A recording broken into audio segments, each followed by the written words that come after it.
Documentary.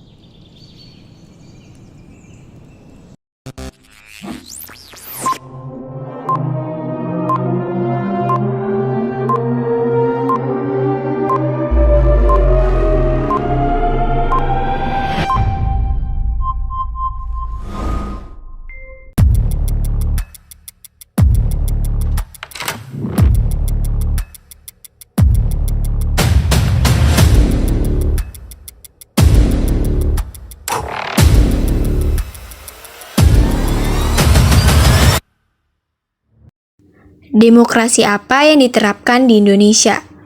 Menurut Abraham Lincoln, seorang politisi dan presiden ke-16 Amerika Serikat, demokrasi adalah pemerintahan yang berasal dari rakyat, oleh rakyat, dan untuk rakyat. Jadi, negara yang menganut sistem demokrasi menempatkan rakyat sebagai pemegang kekuasaan tertinggi dan mengatur pemerintahan. Indonesia menjadi salah satu negara yang menganut sistem demokrasi. Sistem demokrasi yang dipraktikkan Indonesia disebut demokrasi Pancasila. Artinya, sistem demokrasi Pancasila adalah penyelenggaraan pemerintahan yang didasari oleh ketuhanan yang Maha Esa, kemanusiaan yang adil dan beradab, persatuan Indonesia, kerakyatan yang dipimpin oleh hikmat, kebijaksanaan dalam permusyawaratan perwakilan, dan keadilan sosial bagi seluruh rakyat Indonesia. Dengan berasaskan Pancasila, praktik demokrasi Pancasila menempatkan kelompok mayoritas dan minoritas memiliki hak yang sama dan dilindungi oleh negara. Partai politik di Indonesia terbagi dalam beberapa ideologi seperti nasionalis. Indonesia, negara demokrasi. Sejak kemerdekaannya pada tahun 1945, Indonesia telah menerapkan sistem demokrasi sebagai bentuk pemerintahannya. Prinsip demokrasi termasuk pemilihan umum, kebebasan berpendapat, hak asasi manusia, serta penghormatan terhadap supremasi hukum. Terdokumentasi dalam Konstitusi Indonesia. Kami, bangsa Indonesia, dengan ini menyatakan kemerdekaan Indonesia. Hal-hal yang mengenai pemindahan kekuasaan dan lain-lain diselenggarakan dengan cara saksama dan dalam tempo yang sesingkat-singkatnya. Jakarta, 17 Agustus 1945, atas nama bangsa Indonesia, Soekarno-Hatta.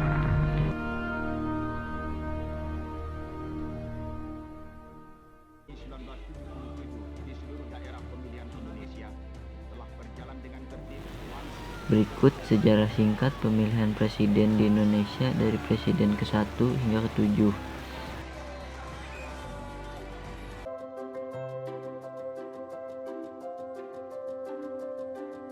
Presiden pertama yaitu Soekarno dari tahun 1945 hingga 1967. Soekarno adalah presiden pertama Indonesia setelah proklamasi kemerdekaan pada 17 Agustus 1945. Dia terpilih sebagai presiden pertama oleh PPKI pada tahun 1945. Presiden kedua Soeharto dari tahun 1967 hingga 1998. Soeharto menjadi presiden kedua Indonesia setelah menggantikan Soekarno pada tahun 1967 melalui proses yang kompleks. Ia memerintah selama lebih dari 30 tahun. Presiden ketiga B.J. Habibie dari tahun 1998 hingga 1999. B.J. Habibie menjadi presiden ketiga setelah Soeharto mengundurkan diri pada tahun 1998. Ia terpilih oleh MPR dalam pemilihan presiden yang tidak langsung. Presiden keempat Abdurrahman Wahid dari tahun 1999 hingga 2001. Gus Dur, panggilan akrabnya, terpilih sebagai presiden keempat pada tahun 1999 oleh MPR. Ia merupakan presiden pertama yang dipilih dalam pemilihan langsung oleh MPR. Presiden kelima, Megawati Soekarno Putri, dari tahun 2001 hingga 2004. Megawati Soekarno Putri menjadi presiden kelima setelah menggantikan Abdurrahman Wahid pada tahun 2001. Ia adalah presiden perempuan pertama di Indonesia. Presiden ke-6, Susilo Bambang Yudhoyono, dari tahun 2004 hingga 2014. SBY, panggilan akrabnya, terpilih sebagai presiden ke-6 dalam pemilihan presiden langsung pertama di Indonesia pada tahun 2004 dan terpilih kembali pada tahun 2009.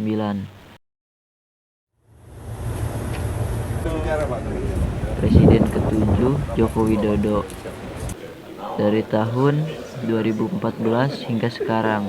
Joko Widodo atau Jokowi terpilih sebagai presiden ke-7 pada tahun 2014 dan terpilih kembali untuk masa jabatan kedua pada tahun 2019. Ia adalah presiden pertama dari latar belakang non-militer dan non-politikus besar.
Berdua dapat hadir di debat ini, debat terakhir yang membahas masalah-masalah krusial bagi bangsa, yaitu masalah ekonomi, masalah kesejahteraan sosial, masalah investasi, masalah perdagangan dan industri. Kami berpandangan bahwa bangsa kita sekarang ini dan sudah berjalan lama berada dalam arah yang salah. Arah ini kalau diteruskan tidak akan memungkinkan membawa kesejahteraan yang sebenarnya bagi bangsa Indonesia.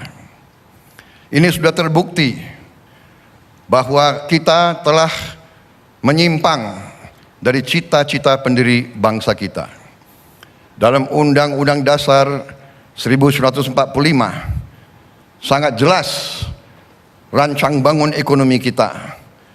Sangat jelas bahwa kita tidak bisa membiarkan kekayaan nasional mengalir ke luar negeri. Dan kenyataannya adalah, dan diakui oleh pemerintah sekarang, bahwa kekayaan nasional Indonesia mengalir ke luar negeri. Lebih banyak uang milik warga negara Indonesia di luar daripada di dalam negeri.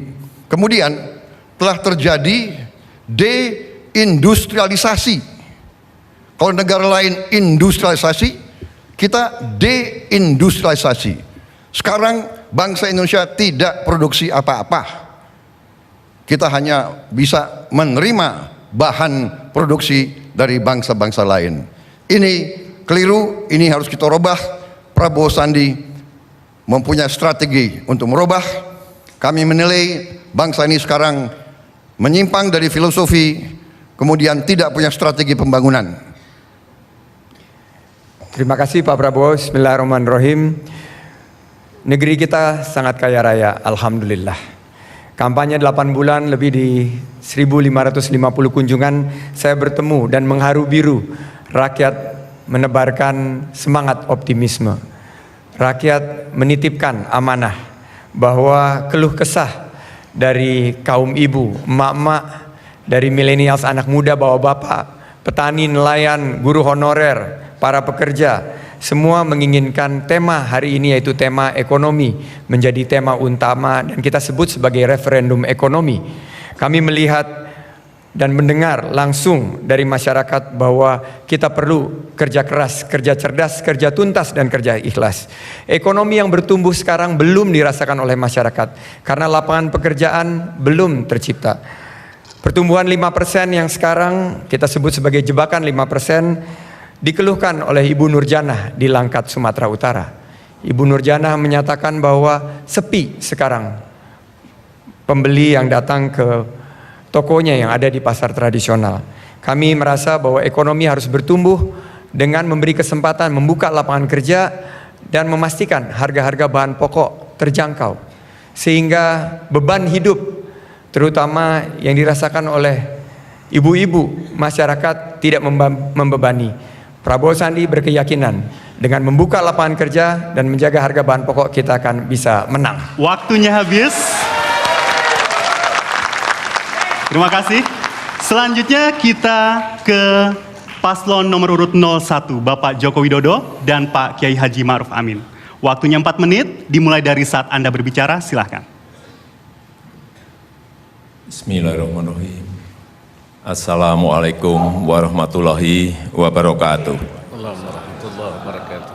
Selamat malam, salam sejahtera bagi kita semuanya. Shalom, Om Swastiastu, Namo Buddhaya, salam kebajikan. Seluruh rakyat Indonesia yang saya cintai, yang saya hormati, Ketua dan Komisioner KPU dan Bawaslu, yang saya hormati Bapak Profesor Kiai Haji Ma'ruf Amin, sahabat saya Bapak Prabowo Subianto, Pak Sandiaga Uno, Bapak Ibu hadirin yang berbahagia. Selama 4,5 tahun saya dengan Pak Yusuf Kalla telah berusaha keras, telah berjuang keras dalam rangka mengembalikan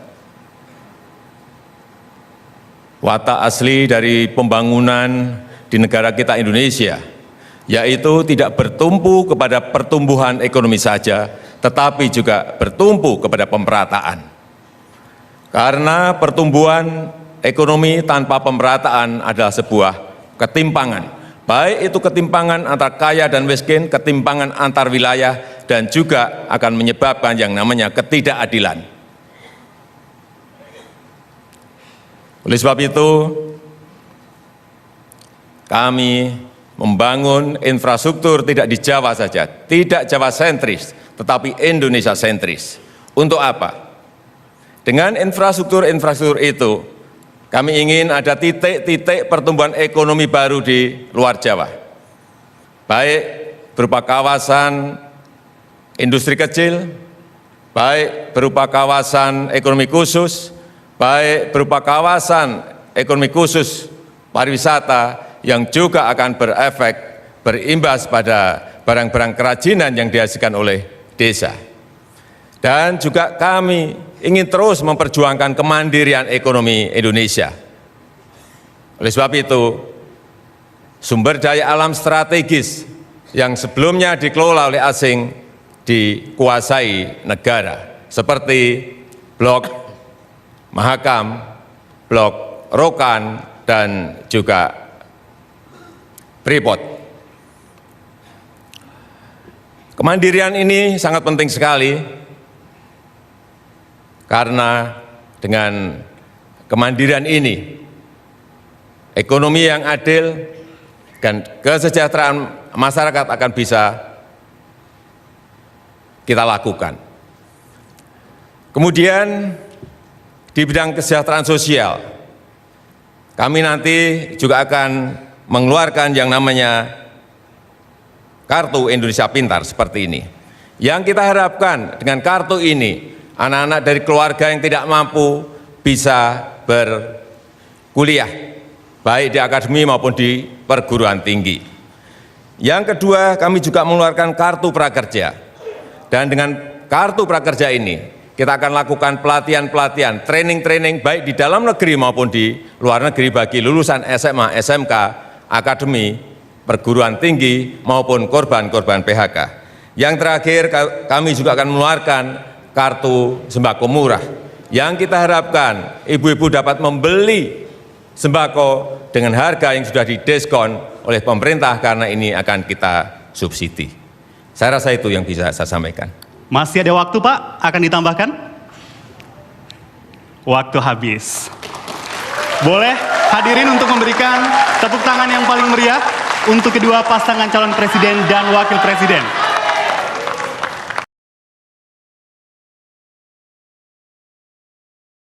Di dalam pidatonya, Jokowi mengimbau para pendukungnya untuk melawan berita bohong atau hoax. Ia mengatakan kampanye harus diisi hal-hal yang positif dan mengedepankan persaudaraan. Jokowi juga menyebut program andalannya, yakni Kartu Sakti, dari mulai Kartu Indonesia Prakerja, Kartu Indonesia Pintar Kuliah, dan Kartu Sembako Murah. Yang kedua, nanti akan ada yang namanya Kartu Prakerja seperti ini. Untuk menjamin kita memasuki dunia kerja, memasuki dunia industri, memasuki kantor. Lulusan SMA, SMK, akademi, perguruan tinggi, tolong nanti cari yang namanya kartu prakerja seperti ini. Dengan kartu ini nanti saudara-saudara akan dilatih, ada training, ada pelatihan-pelatihan, baik di BUMN, baik itu di kementerian, baik itu di PLK, di dalam maupun di luar negeri, akan kita lakukan secara besar-besaran pelatihan-pelatihan seperti ini, training-training seperti ini. Di hari yang sama, kampanye akbar Prabowo di lapangan Karebosi, Makassar, Sulawesi Selatan dihadiri ribuan pendukung dan sejumlah anggota partai pendukung. Mereka terus bersorak saat Prabowo memasuki area kampanye sekitar pukul 15 waktu Indonesia Tengah. Dalam pidatonya, Prabowo menyesalkan berbagai kebijakan Presiden Jokowi yang dinilai tidak tepat, seperti kebijakan impor serta maraknya korupsi di Indonesia. Prabowo berjanji akan mewujudkan keadilan dan kemajuan yang lebih baik jika dirinya terpilih sebagai presiden. Capek dengan pencitraan, dengan lembaga-lembaga survei yang akal-akalan, yang banyak bohong, ya kan saudara? Kita, koalisi kita insya Allah begitu mendapat mandat dari rakyat, kita akan membentuk pemerintah yang bersih dari korupsi, saudara. Yang dengan penghematan, dengan kebocoran yang akan kami tutup, kami ingin memperbaiki gaji dari semua pejabat-pejabat dan pegawai-pegawai pemerintah. Dalam kampanye ini, Prabowo didampingi Erwin Aksa. Erwin saat ini masih menjadi anggota Partai Golkar, tetapi memilih mendukung pasangan Prabowo Sandi.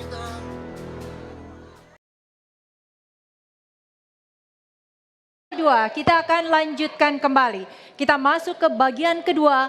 Temanya masih sama para paslon, adalah korupsi dan terorisme. Kini kami berikan kesempatan kepada paslon nomor 01 untuk bertanya.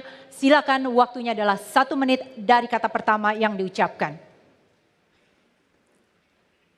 Kita tahu korupsi adalah kejahatan yang luar biasa.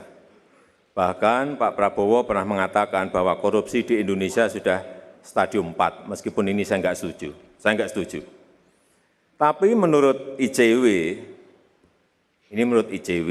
partai yang Bapak pimpin termasuk yang paling banyak mencalonkan mantan koruptor atau mantan napi korupsi. Yang saya tahu, caleg itu yang tanda tangan adalah ketua umumnya, berarti Pak Prabowo yang tanda tangan. Bagaimana Bapak menjelaskan mengenai ini? Waktunya masih ada, akan dimanfaatkan? Paslon 1, waktunya masih ada, akan dimanfaatkan? Cukup. Langsung paslon 02 menjawab, waktunya adalah 2 menit. Baik, itu mungkin ICW, tapi saya sendiri belum dapat itu, laporan itu. Ya, dan benar-benar itu juga saya kira sangat subjektif. Ya, saya tidak setuju itu. Saya seleksi caleg-caleg tersebut. Kalau ada bukti juga silakan laporkan kepada kami gitu. Kita tahan, para pendukung kita Dan tahan. begini. Ada juga kadang-kadang ya tuduhan-tuduhan korupsi yang korupsinya itu ya menerima THR seluruh DPRD-nya semuanya lintas partai, Pak. Kalau kita sekarang cek di kejaksaan, boleh kita bandingkan berapa orang yang sekarang sudah menunggu masuk KPK ataupun sudah di dalam penjara. Kita bisa cek. Saya kira janganlah kita saling menuduh soal partai kita masing-masing ya. Saya jamin Partai Gerindra akan melawan korupsi sampai ke akar-akarnya. Kalau ada anggota Gerindra yang korupsi, saya yang akan masukin ke penjara sendiri. Waktunya masih ada, akan dimanfaatkan. Kita tahan paslon 02, waktunya masih ada, akan dimanfaatkan. Atau cukup? Cukup. Langsung paslon. Pokoknya kita anti korupsi. Paslon 01 langsung menanggapi kembali apa yang disampaikan paslon 02, waktunya 1 menit. Sebentar sebelum dimulai, kita tidak akan mulai kalau kita tidak tenang. Ya. Mohon maaf Pak Prabowo, jadi yang saya maksud tadi adalah mantan koruptor atau mantan napi korupsi yang Bapak calonkan sebagai caleg. Itu ada, IJW memberikan data itu jelas sekali. Ada 6 yang Bapak calonkan. Dan yang tanda tangan dalam pencalekan itu adalah ketua umumnya dan sekjen. Artinya Bapak tanda tangan. Pak, boleh jawab? Tidak boleh. Sebentar. Apakah waktunya sudah selesai untuk bertanya, untuk memberikan tanggapan? Sebentar. Kita tahan. Kita boleh tepuk tangan dulu, waktunya di-freeze. Waktunya di-freeze, ditahan dulu. Pak Jokowi silahkan lanjut. Mohon maaf Pak Prabowo, jadi saya tidak menuduh partai Bapak korupsi, enggak, bukan. Ini mantan koruptor, mantan napi korupsi yang sudah Ya, waktunya habis Pak Jokowi, silahkan langsung menanggapi paslon 02, waktunya adalah 1 menit. Jadi mantan korupsi, saya kira kita pelajari dan begini, ini kan demokrasi Pak. Kita umumkan aja ke rakyat, kalau rakyat tidak mau milih ya nggak akan dipilih. Kan begitu. Yang jelas Pak, kalau kasus itu sudah melalui proses, dia sudah dihukum dan kalau memang hukum mengizinkan, kalau dia masih dianggap masih bisa dan rakyat menghendaki dia, karena dia punya kelebihan-kelebihan lain, mungkin korupsinya juga nggak seberapa, mungkin dia begini, kalau curi ayam benar itu salah, tapi kalau merugikan rakyat triliunan, itu saya kira yang harus kita habiskan di Indonesia ini.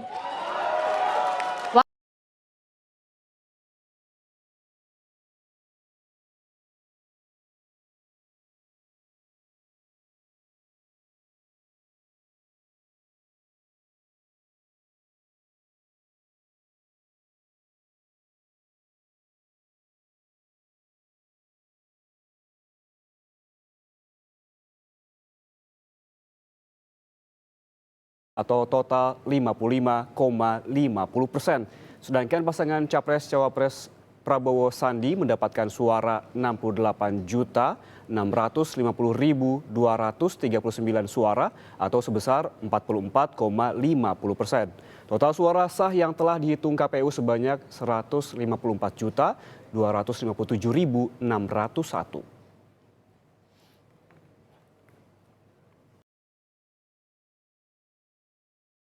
Katakan ini sebagai sebuah bencana.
Ketua KPPS TPS 9 Kelurahan Kesawan Baru, Jakarta Timur, yang meninggal dunia 5 hari usai melahirkan. Tahu ini berat loh, bakal bergadang. Dua kali itu, tiga kali itu cuma kali itu dia ketua.